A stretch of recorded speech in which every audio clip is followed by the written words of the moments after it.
Love story और अगर उसमें कुछ थ्रिलर मिस्ट्री जुड़ जाए तो एक अलग ही लव स्टोरी बनकर आती है हमारे सामने। और ये मूवी दिमाग मतलब ख़त्म होने के बाद तो आपके दिमाग में दोबारा शुरू होगी। किलिंग मी सॉफ्टली 2002 की बहुत ही बेहतरीन मूवी है। तो मैं वीडियो की शुरुआत से शुरू करता हूँ। शुरुआत में दिखाया जाता है कि कुछ लोग माउंटेन पे हाइकिंग कर रहे होते हैं और वो गिर जाते हैं, तभी वो मर जाते हैं या नहीं मरते कुछ नहीं पता। लेकिन हमारी मेन कैरेक्टर पर आते हैं एलिस। एलिस जो है एक लड़की है क्या बोल रहा हूँ मैं यार, ये एलिस जो है उसका एक बॉयफ्रेंड है जो उसके साथ 6 महीने से रह रहा है। एलिस की फैमिली से उसकी बनती नहीं है और वो एक वेब डिज़ाइनिंग का काम करती है और उसका जो बॉयफ्रेंड है वो इंजीनियर है। और वो अपनी लाइफ से थोड़ी खुश नहीं है क्योंकि वो काफ़ी अकेले अकेले महसूस करती है और एक बहुत ही सिंपल सी लाइफ जी रही है। मतलब पैसे वैसे की बात नहीं, मतलब उसके दिल में कुछ ऐसी ख्वाहिशात नहीं है, बहुत ज़्यादा खुश नहीं है। तभी वो अपने काम पे जा रही होती है, वो इंजीनियर मतलब अपने बॉयफ्रेंड को अलग करती है और तभी वो काम पे जा रही होती है। तो जब बस स्टॉप पे वो बस रोकने के लिए प्रेस करती है तब वहाँ पे एक लड़का मिलता है, जिसका नाम होता है एडम। एडम और उसका हाथ टच हो जाता है और वो दोनों एक दूसरे की तरफ देखते हैं। ये याद रखना कि वो दोनों एक दूसरे की तरफ देखते हैं क्योंकि इसका आगे इस मूवी से बहुत कुछ लेना देना है। फिर इसके बाद इनकी कहानी की शुरुआत होती है। एलिस अपनी इस जॉब की शिफ्ट ख़त्म करती है और वो एक राइटर मतलब एक दुकान पर जाती है लाइब्रेरी में, जहाँ पे उसको एडम की एक बुक मिलती है। तो वो उस बुक को देखने के बाद काफ़ी इंप्रेस होती है।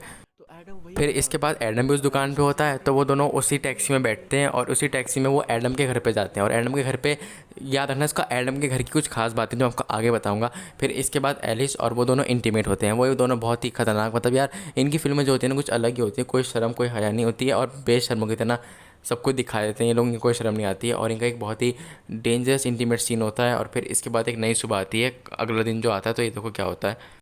एलिस अपने बॉयफ्रेंड को छोड़ देती है और अगले दिन एडम के साथ में उसी के साथ उसकी एक माउंटेन क्लाइंबिंग करने की प्रैक्टिस करने चली जाती है। वहाँ पे उसकी मुलाकात डेबरा से होती है। डेबरा एडम की अच्छी दोस्त है और वो दिली दिल में एडम को चाहती है, लेकिन ये वो एलिस को नहीं बताती।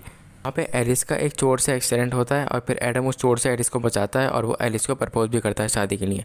फिर इन दोनों शादी करते हैं और इनकी शादी काफ़ी रोमांटिक होती है। फिर ये शादी के बाद एक हनीमून पे जाते हैं। कुछ लोग तो हनीमून के लिए कहीं जाते होंगे होटल में सोने वगैरह, लेकिन ये लोग जंगल में जाते हैं। लेकिन वहाँ पे जाने से पहले एलिस को कुछ नोट्स मिलते हैं कि तुमने जिस आदमी से शादी करी है वो एक रेपिस्ट है, वो बहुत खतरनाक है, उसके साथ मत रहो। इसके बारे में वो एडम से जिक्र भी करती है, लेकिन एडम इसे देखने के बाद उसका रिएक्शन काफ़ी चेंज हो जाता है। तो वो समझ जाती है एलिस कि इस आदमी का कुछ बुरा अतीत है, लेकिन इसके बारे में वो ना सोचते हुए अपने हनीमून के बारे में सोचती है और उसके साथ वो हनीमून पे चली जाती है। वहाँ पे लोग कुछ फ़ोटो वोटो लेते हैं और काफ़ी इन्जॉय करते हैं, साथ में सोते हैं, खाते हैं, पीते हैं, मतलब एक हनीमून की तरह इन्जॉय करते हैं। और फिर वहाँ पे एडम का एक फार्म हाउस होता है। फिर वहाँ पे ये सोते जाते हैं, वहाँ पे बहुत ज़्यादा इंटीमेट होते हैं और फिर अगले दिन वापस अपने शहर में आते हैं। फिर वहाँ से ये थ्रिलर शुरू हो जाती है।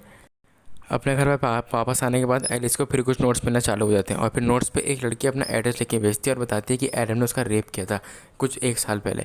तो वहाँ पे उसका एड्रेस भी होता है। तो एलिस सोचती है कि मुझे वहाँ पे जाके देखना चाहिए। तो वहाँ पे वो जाती है और देखती है कि वहाँ पर लड़की नहीं होती, उसकी माँ होती है। उसकी माँ बताती है कि मेरी बेटी पिछले 1 साल से गायब है और उसका भी वही फ़ोटो एलिस को मिलता है जो एडम ने उसके साथ उसके हनीमून पे खींचा था, मतलब जो एलिस के साथ खींचा था वही इस लड़की के साथ भी खींचा था।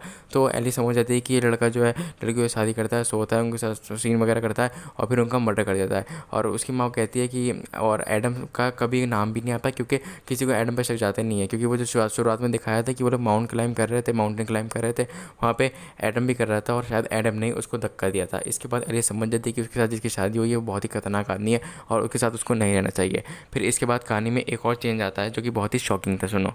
वो घर क्योंकि जब वो घर जाती है तो एडम को पता लग जाता है कि मुझ पर शक कर रही है। तो एडम उसे रस्सी से मांग के लिटाता है और बोलता है कि तुम मुझ पर शक क्यों कर रही हो जबकि मैंने ऐसा कुछ भी नहीं किया है। तो वो सच बताया था कि तुमने लड़की का रेप किया है और वो समझ जाता है कि इसको मेरा सच पता चल चुका है।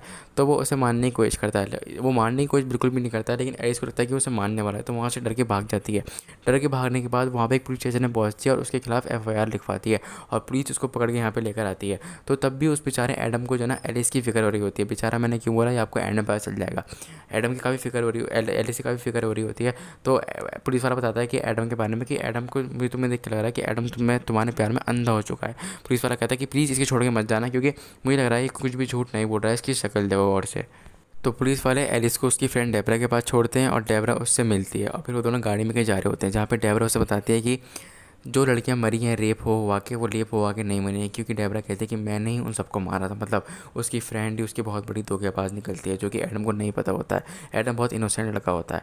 तो डेबरा बताती है कि जब हम 16 साल के थे तो एडम और मैं बहुत अच्छे दोस्त थे और मैंने एडम के साथ अपनी वर्जिनिटी लूज़ की थी। आप समझते हो ना वर्जिनिटी को, आई होप आप समझते होंगे, क्योंकि वर्जिनिटी लूज़ की थी तो उसको लगता था बचपन से कि एडम जो है उसी का होने वाला है।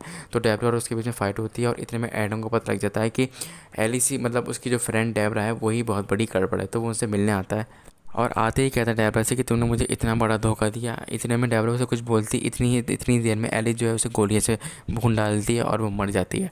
और फिर एलिस और एडम मिलते हैं, लेकिन इस बार ये साथ नहीं होते क्योंकि कुछ इसका बुरा अतीत था और ये साथ नहीं रहते। इनकी शादी जो है टूट जाती है और 1 साल बाद हमें पता चलता है कि ये दोनों जस्ट फ्रेंड ने, सिर्फ एक दूसरे से साल या 2 महीने में एक दफ़ा मिलते हैं और फिर इसी के साथ ही मूवी ख़त्म हो जाती है। आई होप आपको ये वीडियो पसंद आई होगी। अजीब गरीब मेरा एक्सप्लेनेशन पसंद आया होगा। मैंने बहुत कट लिए हैं इसमें क्योंकि मूवी काफ़ी इंटरेस्टिंग थी और मैं इसको आपको दिल से समझाना चाहता था। तो प्लीज़ वीडियो को लाइक कर देना और चैनल पर नहीं तो सब्सक्राइब कर देना।